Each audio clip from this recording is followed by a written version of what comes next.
Meenakshi Medical College, Hospital and Research Institute, Kanchipuram, accredited A+ by NAC. Summer holidays vandachu, நம்ம GT Holidays vandachu.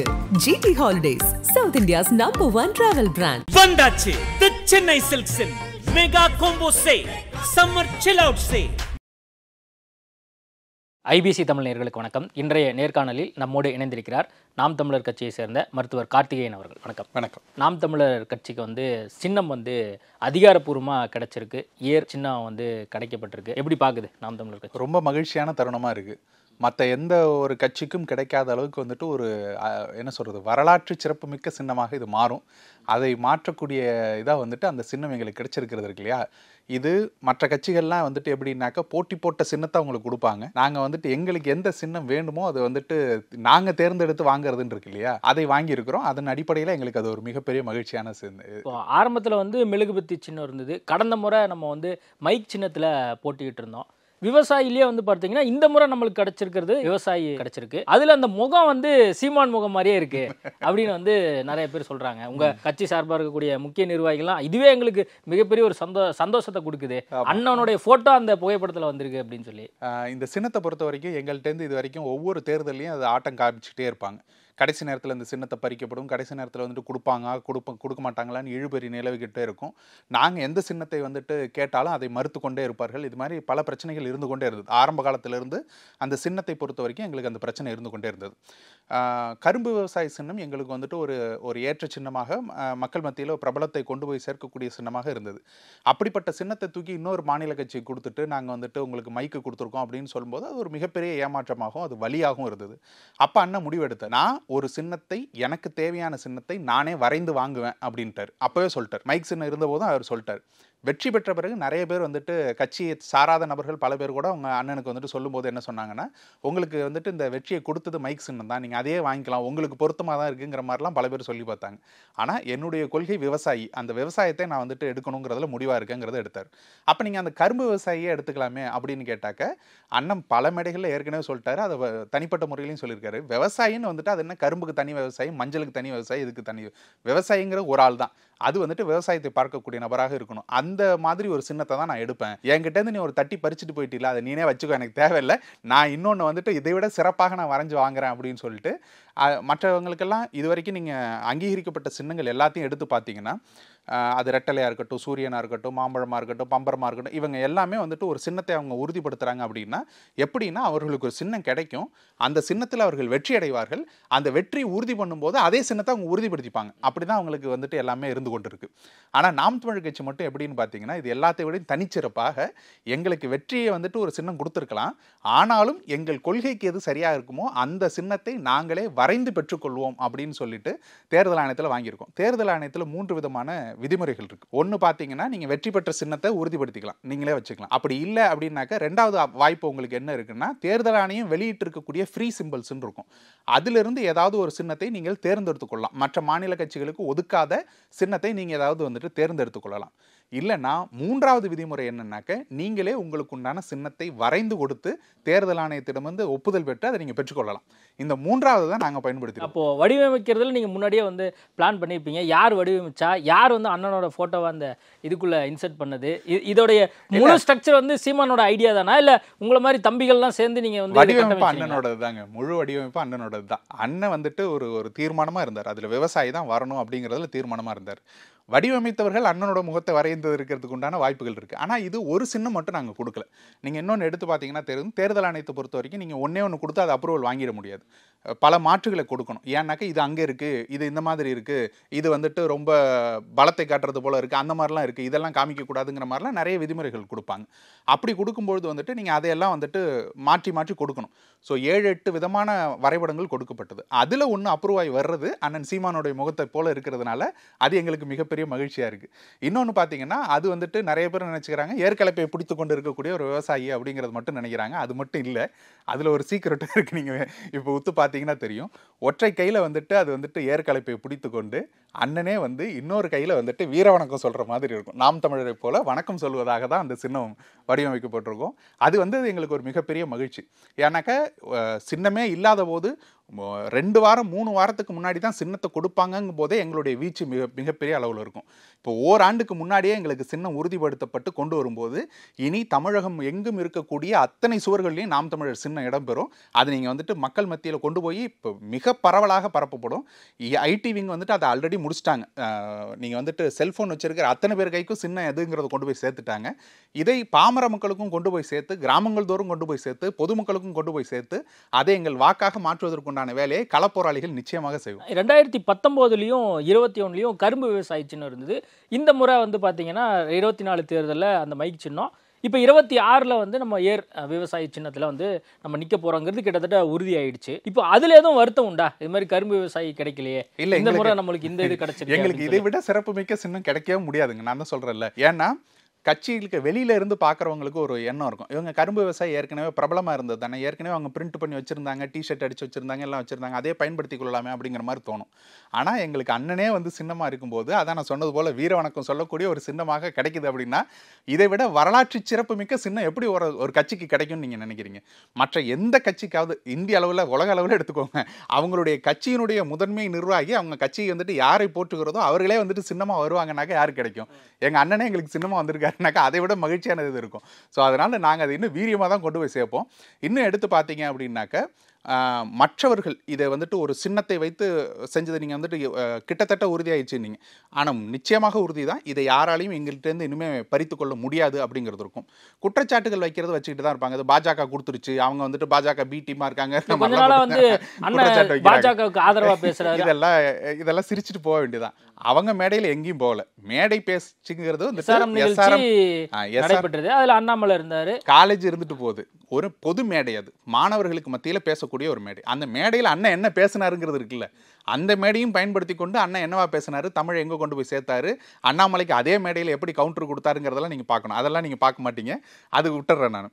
ஆனால் இப்போ இந்த இவர்கள் சொல்கிறாங்கல்ல பூச்சாண்டி காட்டுறதெல்லாம் இருக்குன்னு, அண்ணன் திருமாவளவன் அவர்களுக்கும் சரி எங்களுக்கும் சரி ஒரே நேரத்தில் தான் வந்துட்டு நாங்கள் இது பெறுறோம், அங்கீகரிக்கப்பட்ட கட்சியாக மாறுறோம். ஆனால் அவர்களுக்கு பானை சின்னம் உடனே உறுதி செய்யப்பட்டு கொடுக்கப்பட்டது, எங்களுக்கு கொடுக்கப்படலை. அப்படிங்கிறது பார்த்தீங்கன்னா நேரம் கடத்தப்பட்டதுக்குண்டான காரணம் என்ன அப்படிங்கிறது இதுதான். நான் சொன்னது போல நாங்கள் இந்த 3வது விதியை பயன்படுத்துகிறோம். எங்களுக்கு மைக் சின்னமே கொடுங்கன்னு கேட்டிருந்தாக்க உடனே கொடுத்துருப்பாங்க.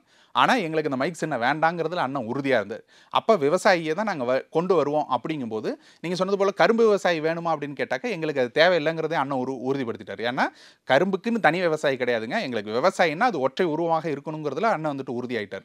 இதெல்லாம் இருந்ததுனால தான் எங்களுக்கு இவ்வளோ காலதாமதமானது. இதை நாங்களே வரைந்து கொடுத்து தான் வாங்கினதுங்கிறதுனால அதற்கு வந்துட்டு தேர்தல் ஆணையத்துக்கு வேறு வழி இல்லை, எங்களுக்கு ஒரு அங்கீகரிக்கப்பட்ட சின்னத்தை கொடுத்தே ஆக வேண்டிய தேவை இருக்கிறது. அதனால கொடுத்துருக்காங்களே தவிர இது பாஜக சொல்லும் அது சொல்லுங்கிறதுலாம் இல்லை. இன்னொன்று கடைசி நேரத்தில் இதை பாஜகவில் இனிமேல் பறிக்கவும் முடியாதுங்கிற அளவுக்கு உறுதியான சின்னமாக இதை மாற்றிருக்கிறோம். சோசியல் மீடியாவில் அந்த சிம்பிளை வந்து கொண்டு போகிறதுல நாம் தமிழர் வந்து கொஞ்சம் பரிச்சயமான ஆள் அப்படின்னே நம்ம சொல்லலாம். ஆனால் அண்மையில் விர்ச்சுவல் வாரியர்ஸ்லாம் இருக்காங்க, அவங்கெல்லாம் வந்து உங்களை அடுத்த லெவல் போக விடாமல் தடுக்கிறதுக்கு நிறைய வாய்ப்புகள்லாம் இருக்குல்ல. அவங்களால ஒன்றும் பண்ண முடியாதுங்க. அவங்க என்ன பண்ணுவாங்க, சின்னம் இதுக்கு பதிலாக அவங்க இன்னொரு சின்னத்தை வரைஞ்சா விட முடியும். அவங்களோட சின்னம் எப்போ உறுதியாகும்னா தேர்தல் வரும்போது தான் உறுதியாகும். நாங்கள் பரப்புறதா வரும்பொழுது இல்லை, நாங்கள் பரப்பும் போது அவங்க என்ன பண்ணுவாங்க, அதை தடுக்க முடியும்னு கேட்குறேன். நாங்கள் போடுற ட்வீட் எல்லாம் சோஷியல் மீடியாவில் இன்ஸ்டாகிராம் ஃபேஸ்புக்கில் நம்ம இருக்கோம், பதிவுகள் நம்ம நிறைய பார்க்குறோம். முன்னாடி வந்து சோஷியல் மீடியாவில் நாம் தமிழருக்குன்னு மிகப்பெரிய ஒரு படைப்பலம் இருக்குது, இப்பயுமே இருந்துட்டு இருக்கு. நம்ம ஒரு ஸ்கால் பண்ணோம் அப்படின்னா ஒரு 10 இது ஸ்கால் பண்றோம்னா அதுல கண்டிப்பா 2 நாம் தமிழர் சம்பந்தமா வரும். இப்போ விஜய் சேர்ந்து வருது, அப்போ வந்து இன்னும் வந்து உங்களுக்கான சேலஞ்சஸ் அதிகமாகுது இல்ல? இல்ல அதுல நீங்க அது கூட ஒப்பிடணுங்கிற அவசியமே இல்லைன்னு நான் நினைக்கிறேன். ஏன்னா இயல்பாக ஒவ்வொரு நபரும் உணர்வுபூர்வமாக போடுறதுன்னு இருக்கு இல்லையா, அது நாம் தமிழ் கட்சி அளவுக்கு வேற எந்த கட்சிக்கும் இல்லைங்கிறத நான் அடித்து சொல்லுவேன். இன்னொன்று இப்போ விஜய் அவர்களுக்கு இருக்குதான்னு கேட்டால் நிச்சயமாக இருக்குது. அவர்களுடைய ரசிகர்கள் பட்டாளம்ங்கிறது பெரிய பட்டாளமாக இருக்கிறார்கள். எல்லோரும் இளைஞர்களாக இருக்கிறாங்க, எல்லோரும் ஸ்மார்ட் ஃபோனை பயன்படுத்துகிறவங்களா இருக்காங்கும் போது கண்டிப்பாக போட தான் செய்வாங்க. அவங்க வந்துட்டு ஒவ்வொரு ரீல் போட்டுகிட்டே தான் இருப்பாங்க, எடிட் பண்ணி போடுவாங்க, எல்லாமே பண்ண தான் செய்வாங்க. அதை நம்ம யாரும் குறை சொல்ல போகிறதும் இல்லை. என்ன ஒரு விஷயம்னா இது எவ்வளவு காலத்துக்கு அவர்களால் செய்ய முடியுங்கிறதுல இருக்குல்ல. 15 ஆண்டு காலமாக நாம் தமிழ் கட்சி இதை தொடர்ந்து செஞ்சுக்கிட்டே இருக்கு, செய்ய செய்ய அது வளர்ச்சி அடைஞ்சுக்கிட்டே இருக்கு இல்லையா. அவங்க அவ்வளவு காலம் இன்னொரு 5 வருஷம் கழிச்சும் அவர்களுடைய கட்சி இதே போல இயங்குமாங்கிற கேள்வி இருக்குல்ல. அப்போ இயங்கும் போது நம்ம அவர்களை பாராட்டலாம். நாங்கள் அதை தொடர் ஓட்டமாக செய்கிறோம்ல, அதை செய்ய முடியுமாங்கிற கேள்வி தான் நான் எழுப்ப வேண்டியது இருக்குது. இப்போ இதை விட்டுட்டு போகலாம். எங்களுக்கு உண்மையான சேலஞ்சுன்னு எது இருக்குன்னா, நீங்கள் சொல்கிறது போல் இங்கே விர்ச்சுவல் வாரியர்ஸோ இல்லை மற்ற கட்சிகளோ அவங்களோட ஐடி விங்கோ எங்களுக்கு வந்துட்டு பாதிப்பு ஏற்படுத்த முடியாது. அதே போல் சின்னத்தை நாங்கள் சுவர்களில் கொண்டு போய் சேர்க்கறதையும் யாராலையும் நிறுத்த முடியாது. மற்ற கட்சிகளுக்கு என்ன அனுமதி இருக்கோ அதே அனுமதி தான் எங்களுக்கும் இருக்குது. நாங்களும் சுவர் ஓவியங்கள் வரைவோம், போஸ்டர் ஓட்டுவோம், அது எல்லாத்தையும் பண்ணுவோம். அப்போ அதுலேயும் எங்களை தடுக்க முடியாது. எங்களுக்கு இருக்கக்கூடிய சிக்கல் அப்படிங்கிறது எங்கே வரும்னு பார்த்தீங்கன்னா, நாங்கள் முன்னாடி வச்சிருந்த கரும்பு விவசாய சின்னத்தை இன்னொரு தேர்தல் ஆணையத்தின் மூலமாக இன்னொரு கட்சிக்கு கொடுப்பாங்க. அந்த கட்சியை நிற்க வச்சு எல்லா இடத்துலையும் கொண்டு போய் வச்சு முதல் பெட்டியிலே அவங்க பேர் வர்ற மாதிரி வச்சு அதை கொண்டு வந்து முதல் பெட்டியிலே வந்துட்டு இந்த கரும்பு விவசாய சின்னத்தை கொண்டு வந்து வச்சு எங்களுக்கு எதிராக போட்டியிட வைப்பாங்க. அதே போல் இந்த விவசாய சின்னமே பல மாநிலங்களில் வேற வேற கட்சிகளுக்கு பார்த்தீங்கன்னா வேற வேற விவசாயம் இருக்குது. டிராக்டரோட இருக்கக்கூடிய விவசாயம் இருக்குது, ஏர் விவசாயியே ஏர் உழக்கூடிய விவசாயம் இருக்குது. ஸோ இந்த சின்னத்தையெல்லாம் அவங்க கொண்டு வந்து இங்கே தமிழ்நாட்டில் அறிமுகப்படுத்தி எல்லாம் விவசாயியாக இருக்கும். நீங்கள் பார்ப்பீங்க வரக்கூடிய தேர்தல் எப்படி இருக்குது. ஸோ இது போன்ற பிரச்சனைகளை ஏற்படுத்துவாங்க. அதை எதிர்கொள்றதுக்கு நாங்கள் தயாராக தான் இருக்கோம். இப்போ ஐடி விங்க பலப்படுத்துறதுக்கு இப்போ நாம் தமிழர் கட்சி என்ன மாதிரி திட்டம் வச்சிருக்கு? இப்போ ஏன்னா ஒரு பக்கம் சோசியல் மீடியா யுகம் அப்படிங்கிறனால எல்லா கட்சியுமே வந்து மாநாடு போடுறாங்க, தனியாக வந்து வாரத்துக்கு ஒரு தடவை வந்து மீட்டிங் நடத்துறாங்க. இப்போ நாம் தமிழர் கட்சி சார்பாக அந்த மாதிரிலாம் எதுவும் வந்து ஆட்கள் இருக்காங்களா? எந்த அளவுக்கு வந்து நம்ம ஒரு பிரிஸ்கா ஆக்டிவா இருக்கும்? நாம் தமிழர் கட்சியை பொறுத்த வரைக்கும் என்னன்னா, மற்ற எல்லா கட்சிகளையும் ஐடி விங் அப்படின்னு ஒரு விங் இருக்கும் இல்லையா, அவங்க மட்டும்தான் வந்துட்டு என்ன பண்ணுவாங்கன்னா சோசியல் மீடியாவில் பெரும்பளவு இயங்குவாங்க. திமுக இருக்கட்டும், அதிமுக இருக்கட்டும், பெருங்கட்சிகள் யாராக இருக்கட்டும், இதெல்லாம் இருக்கட்டும். ஆனால் நாம் தமிழர் கட்சியை பொறுத்த வரைக்கும் ஒவ்வொரு உறுப்பினரும் ஐடி விங். ஏன்னா நீங்கள் ஒரு சோஷியல் மெசேஜில் நீங்கள் ஒரு விஷயத்தை போடுறீங்க அப்படின்னா, ஒரு குரல் பதிவாக இருக்கட்டும், ஒரு இதுவாக இருக்கட்டும், அண்ணனோட காணொலியாக இருக்கட்டும், இல்லை இது போன்ற சின்னம் புதிதாக வந்து விட்டதுங்கிற செய்தியாக இருக்கட்டும், ஒரு செய்தி வருதுன்னா ஒவ்வொரு நபரும் அதை 100 இடங்களில் போஸ்ட் பண்ணுறாங்க. நான் மட்டும் தனிப்பட்ட முறையில் எடுத்து பார்த்தீங்கன்னா ஒரு 1000 இடங்களுக்கு அது வந்துட்டு 1000 நபர்களுக்கு அனுப்பியிருப்பேன். அப்போ அப்படி அனுப்பும்போது என்ன ஆகுதுன்னா, ஒவ்வொரு நபரும் குறைஞ்சபட்சம் 100 பேருக்கு வந்துட்டு அதை கொண்டு போய் கடத்துறாங்க. இது செய்தி, நாம் தமிழ் கட்சி இதை செய்தி இருக்கிறது, நாம் தமிழ் கட்சியை சார்ந்த செய்தி இதுங்கிறத ஒவ்வொரு நபரும் செய்கிறாங்கும் போது தனிப்பட்ட ஐடி விங்குக்கு நீங்கள் வந்துட்டு கட்டமைச்சு கொண்டு வரணுங்கிறதுல அதை தாண்டி நாம் தமிழ் கட்சிக்கு இருக்கக்கூடிய ஐடி விங்கோட பலம்னு இருக்குல்ல, நீங்கள் ஒரு ட்விட்டை போட்டால் அது இந்திய அளவில் கொண்டு போய் சேர்க்க முடியும், அதை ட்ரெண்ட் ஆக்க முடியுங்கிற நிலைமை இருக்குல்ல, அதை தாண்டி உலக அளவில் கொண்டு போய் சேர்க்க முடியும்னு இருக்குல்ல. நாங்கள் வந்துட்டு ரவுண்ட் த கிளாக்னு சொல்லுவாங்கல்ல, நீங்கள் வந்துட்டு 12 மணி நேரம் வேலை செய்கிறீங்க அப்படின்னா எங்களோட ஐடி விங் எப்படி வேலை செய்யும்னா 12 மணி நேரம் இந்தியாவில் வேலை செய்யும், அடுத்து சிங்கப்பூரில் ஆரம்பிப்பாங்க, அப்புறம் துபாயில் ஆரம்பிப்பாங்க, அப்புறம் இதுக்கு போயிடுவாங்க அமெரிக்கா வரைக்கும். அப்படியே வந்துட்டு 24 மணி நேரமும் எங்களுடைய ஐடி விங் இயங்கி கொண்டே இருக்கும். அடுத்த நாள் காலையில் திரும்ப இந்தியாவில் ஆரம்பிப்பாங்க.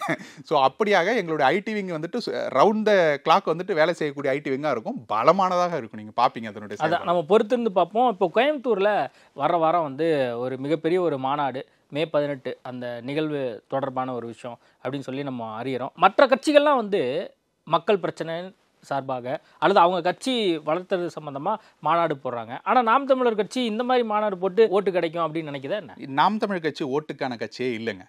நாங்கள் பிறந்ததே ஒரு பிணத்தின் மீது தான் பிறந்தோம்னு அண்ணன் சொல்கிறது போல் இந்த வழிக்காக தான் நாங்கள் பிறந்தோம். ஈழத்தில் எங்கள் தமிழர்களை கொன்றழிக்கப்பட்ட போது யாருமே கேட்கலையே, ஏன்டா கேட்கலன்னு திரும்பி பார்க்கும்போது தான் நமக்கான நபர்கள் யாரும் இல்லை, அப்போ நமக்கு உண்டான உரிமைகளை கேட்கணும்னா நாமளே இறங்கி கேட்கணுங்கிறதுக்காக தான் கட்சிங்கிறதே ஒன்று உருவாகுது.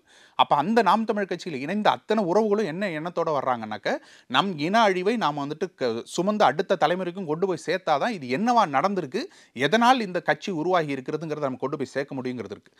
மே 18ங்கிறது நாம் தமிழர் கட்சிக்கு மட்டும் உண்டான நாளாக இல்லை, உலக தமிழர்கள் அத்தனை பேரும் அதை வந்துட்டு நினைவு கூறக்கூடிய ஒரு முக்கியமான நிகழ்வாக நீங்கள் வந்துட்டு அதை கருதணுமே தவிர நாம் தமிழ் கட்சியினுடைய மாநாடு அப்படிங்கிற மாதிரி நீங்கள் அதை பார்க்கவே இல்லை. அந்த மே 18 அந்த அன்னைக்கு ஒரு முக்கியத்துவம் கொடுத்து ஒரு மிகப்பெரிய ஒரு மாநாடு மாதிரி அந்த அன்னைக்கு பண்ணுவதன் மூலமாக என்ன நம்மளால சாதிக்க முடியும்? இன எழுச்சி தாங்க. எந்த இடத்துல நீங்க விழுந்தீங்களோ அங்க இருந்தானே எழுந்திருக்கணும். ஒருவேளை இப்போ நீங்க இன எழுச்சி அப்படின்னு சொன்னாலுமே இதுல ஒரு பொலிட்டிக்கல் கால்குலேஷன் இருக்கு இல்ல அப்படின்னு நம்ம பார்க்கலாம். இப்போ அண்மையில விஜய் அவர்கள் கோயம்புத்தூர்ல பூத் கமிட்டி மாநாடு பண்ணாரு. அதே மாதிரி அந்த அன்னைக்கு உதயநிதி ஸ்டாலினும் அங்க வந்திருந்தாரு. அதுக்கெல்லாம் வந்து நம்ம கவுண்டர் கொடுக்கும் விதமாக நம்ம வந்து நம்மளுடைய கொள்கை என்னவோ அடிப்படை என்னவோ அதை வச்சே நம்ம அங்க மிகப்பெரிய ஒரு மாநாடு போடுவோம் அப்படின்னு நினைச்சீங்க. அப்படி இல்லவே இல்லை. ஏன் அப்படின்னா எங்களுடைய மே 18 மாநாடுகள் எப்படி முடிவு செய்யப்படும் அப்படின்னு பாத்தீங்கன்னா, இந்த மே 18 நடக்கும்போது அடுத்த மே 18 எந்த ஊர்ல நடத்துவோங்கிறத நாங்க அறிவிச்சிருவோம். அப்படி அறிவிக்கும் போது ஓராண்டுக்கு முன்னதாக முடிவு செய்யப்பட்ட இடங்கிறது கோயம்புத்தூருங்கிற இடம். அதனால விஜய் வருவார், அவர் வந்துட்டு அரசியலுக்குள்ளே வந்து ஒரு மாநாடு நடத்துவார், உதயநிதி நடத்துவாருன்னாங்களும் நாங்கள் நினைக்கல. அதே போல் வந்துட்டு 12 வருஷம் கழிச்சு அன்புமணி அவர்கள் மாநாடு நடத்துவாங்க, இதை காமிக்கணும் அப்படிங்கிற மாதிரிலாம் நடத்தலை. இன்னொன்று, மற்ற மாநாடுகளோடு இதை ஒப்பிடக்கூடாதுன்னு நான் வந்துட்டு உறுதியாக சொல்கிறேன்.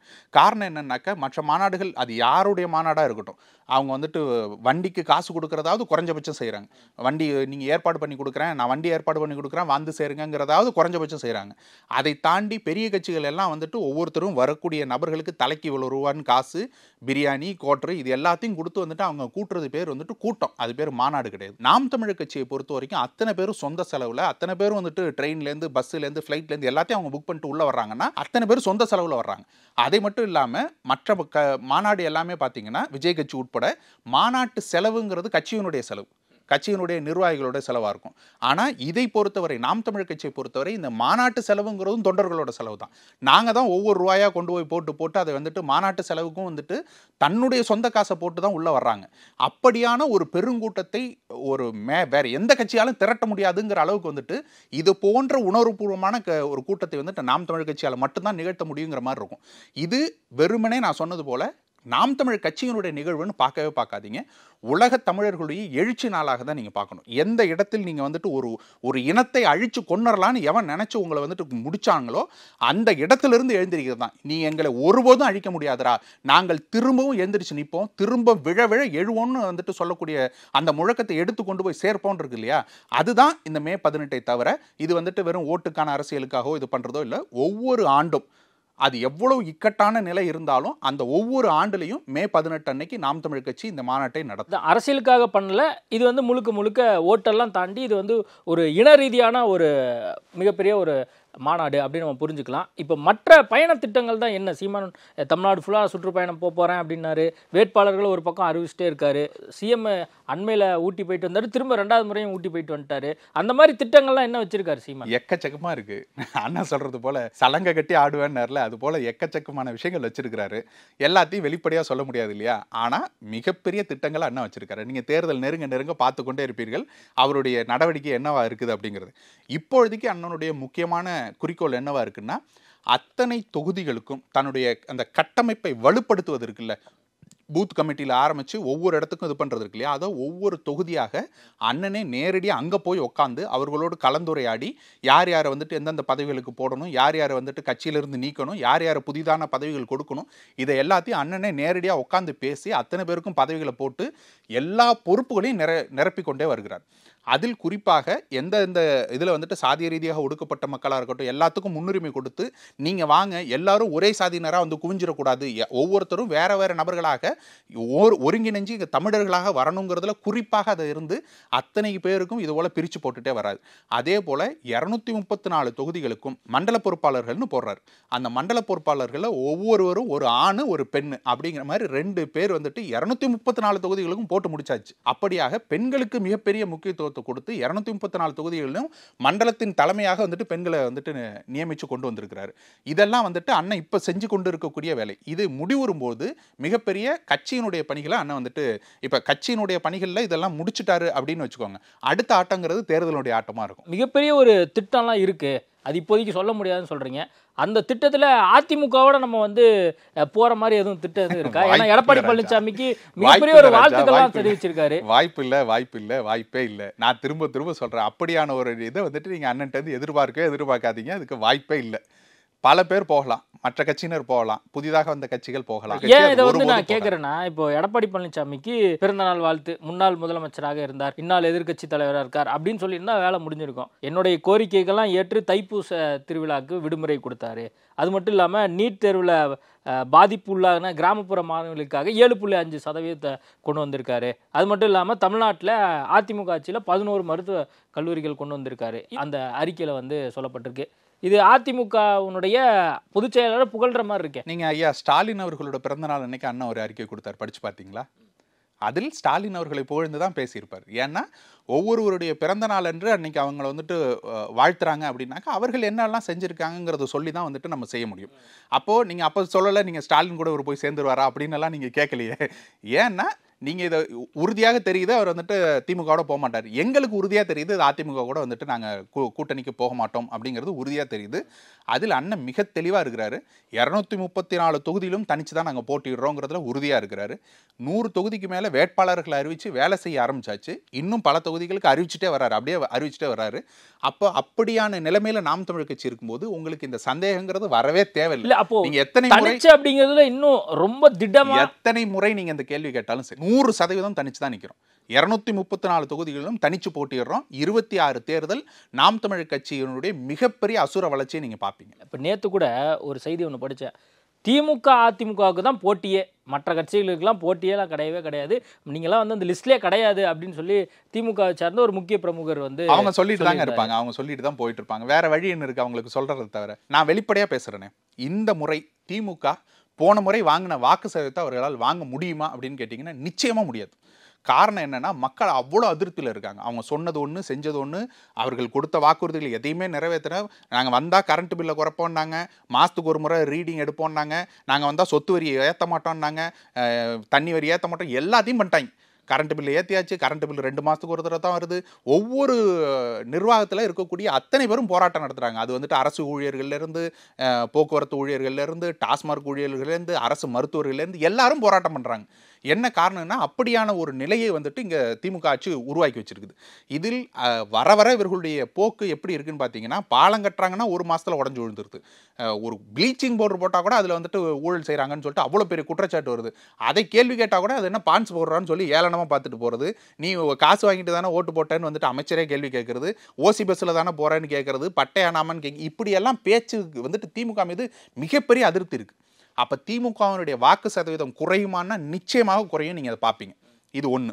ரெண்டாவது, அதிமுக இங்கே வந்துட்டு மீண்டும் அந்த இழந்த வாக்கு சதவீதம், திமுக இழக்கக்கூடிய வாக்கு சதவீதத்தை அதிமுக பெற்றுமான்னு கேட்டால் அதுக்கும் வாய்ப்பு இல்லை. காரணம் என்னென்னா, எடப்பாடி அவர்கள் மீது வந்துட்டு இருக்கக்கூடிய நம்பிக்கைங்கிறது மிகப்பெரிய அளவில் குறைஞ்சு போச்சு. அவங்களுக்கு உண்டான கூட்டணி பலங்கிறது மிகப்பெரிய அளவில் குறைஞ்சு போயிருக்குது. இதை தாண்டி எந்த பாஜகவோட கூட்டணி சேர மாட்டோம்னு சொன்னாங்களோ, எதனால் நாங்கள் தோற்று போனோம், இந்த பாஜகவோட திரும்ப சேர மாட்டோம்னு சொன்னாங்களோ அதே பாஜகவோட போய் சேர்ந்துட்டாங்க. மாநில உரிமைகளை விட்டு கொடுத்து நாங்கள் கொண்டு போய் நிற்கிறோங்கிற மாதிரி குடுமையை தூக்கி பாஜக கையில் கொடுத்துட்டு அவங்க பாட்டுக்கும் கூட்டணி அறிவிச்சிட்டு போகிறாங்கிற மாதிரி அறிவிச்சிட்டு போகும்போது இதெல்லாம் மக்கள் மத்தியில் மிகப்பெரிய அதிருப்தியை உருவாக்கியிருக்கு. அப்போது அதிமுகவினுடைய வாக்கு சதவீதமும் குறையும். அப்போ இது யாருக்கு ஏறும்னு பார்த்தீங்கன்னா நாம் தமிழருக்கு தான் ஏறும். திமுகவுக்கு ஆன்டி இன்கம்பன்சி இருக்குது, அதனால வாக்கு சதவீதம் கம்மியாகும். அதிமுகவும் பாஜகவோட கூட்டணி வச்சுட்டாங்க, அதனால வந்து வாக்கு சதவீதம் குறையும் அப்படிங்கிறீங்க. நீங்கள் விஜயை சேர்த்துக்கவே மாட்டேங்கிறீங்க. நான் விஜய் அவர்களுக்கும் வாக்கு சதவீதம் வரும்னு சொல்கிறேன் இல்லையா? ஃபர்ஸ்ட் முறை 1% எடுத்திருந்தோம், 5%, 8% வரைக்கும் வந்திருக்கோம். கடந்த நாடாளுமன்ற தேர்தல் போது 8.2% எடுத்திருக்கோம். இப்போ அடுத்த படியாக நம்ம வந்து எந்த லெவல் போக போகிறோம்? 11%, 12%? குறைந்தபட்சம் 16% எங்களுடைய இலக்காக இருக்கு. குறைந்தபட்சம் 16% அண்ட் பல இடங்களில் வெற்றி. இது வந்துட்டு நாம் தமிழ் கட்சியினுடைய இலக்காக இருக்குது. நாங்கள் அப்படி எடுக்கும்போது மிகப்பெரிய கட்சியாக நாம் தமிழ் கட்சி மாறி இருக்கும். விஜய் அவர்கள் ஒரு பிளேயராக இருக்க மாட்டாங்கன்னு மற்ற கட்சியினரை போல சொல்கிறதுக்கு நான் விரும்பலை. அவர் ஒரு பிளேயராக தான் இருப்பார். நிச்சயமாக அவருடைய ரசிகர்கள் வாக்கு இருக்குது, எல்லாமே இருக்குது. நான் சொன்னது போல் அதிமுகவிலும் திமுகவிலும் சரியக்கூடிய வாக்குகள் யாருக்கு வரும்னா நாம் தமிழருக்கும் விஜய்க்கும் தான் வரும். இந்த 2 கட்சிகள் தான் மாற்று கட்சிகளாக இருக்குது. அப்போ இவர் தனியாக நின்று போட்டியிட்டு 234 தொகுதிகளிலும் வேட்பாளரை போட்டு நிற்பாரேயானால் அவருக்கு நிச்சயமாக ஒரு வாக்கு சதவீதம் உறுதியாக வரும். அதில் எந்த மாற்று கருத்தும் இல்லை. இப்போ சீமானுடைய பார்வையில் இப்போ இவர் எவ்வளோ % எடுப்பார்னு அவர் எதுவும் யோகிச்சு வச்சிருக்காரா? அண்ணன்ட்ட நான் அதை பற்றி பேசலை. ஆனால் எனக்கு ஒரு யூகம் இருக்குது. அவங்க எந்த அளவுக்கு ஒரு சதவீதத்தை எடுக்க முடியுங்கிறது இருக்கு இல்லையா? கள நிலவரம்னு ஒன்று இருக்குல்ல. நீங்கள் ஒவ்வொரு வீடாக அறிந்து கொண்டு உங்கள் தொகுதி எப்படி இருக்கிறது, அதை வேலை செய்யக்கூடியவங்க என்னவா இருக்கிறாங்க, இன்னும் சொல்லப்போனால் இந்த ட்ரெடிஷ்னல் ஓட்டுன்னு சொல்லுவாங்கள்ல, இந்த கவுன்சிலர் இருக்கிறதுனால அந்த கவுன்சிலருக்கு இப்போ சார்ந்த கட்சிக்கு நான் ஓட்டு போடுறேன்னு சொல்லி இருக்கக்கூடிய பொதுமக்கள் இருப்பாங்கல்ல, இவங்களோடையெல்லாம் பழகி பார்த்து நீங்கள் கணக்கு போட்டு பார்த்தீங்கன்னாக்க அவர்களால் ஒரு 6% வாக்கை வாங்க முடியும். 4% வாக்கை வாங்க முடியுங்கிறது என்னுடைய கணிப்பு. அது நீங்கள் களத்துக்கு பிறகு நீங்கள் பார்க்கலாம். நீங்கள் இன்னும் அவர் விஜய் உள்ளே வந்து அவர்களுடைய கூட்டணிக்குள்ளே போய் சேர்றாருன்னா அது வேறு மாதிரி மாறும், தனியாக போகிறாருன்னா வேறு மாதிரி மாறும். பட் வரட்டும், நம்ம பார்ப்போங்கிறோம். இறுதி கட்டத்தில் நம்ம வந்துட்டு அது என்னங்கிறத பார்ப்போம். குறைந்தபட்சம் நாம் தமிழ் கட்சியினுடைய இலக்குங்கிறது நாங்கள் வந்துட்டு 16% வாக்கை தாண்டுவது அப்படிங்கிற உறுதியில் இருக்கிறோம். இது நீங்கள் ஒப்பிட்டே பார்க்க முடியாத அளவுக்கு நீங்கள் மிகப்பெரிய மாற்றத்தை நீங்கள் பார்ப்பீங்க. அது நிச்சயமாக களத்தில் நடக்கும். ஓகே, நம்ம பொறுத்திருந்து பார்ப்போம். நேர்காணல் கொடுத்ததுக்கு மிக்க நன்றி. நன்றி. Meenakshi Medical College, Hospital and Research Institute, Kanchipuram, accredited A+ by NAC. Summer holidays vandachu, நம்ம GT Holidays vandachu. GT Holidays, South India's #1 travel brand. வந்தாச்சு The Chennai Silks in Mega Combo Sale Summer Chill Out Sale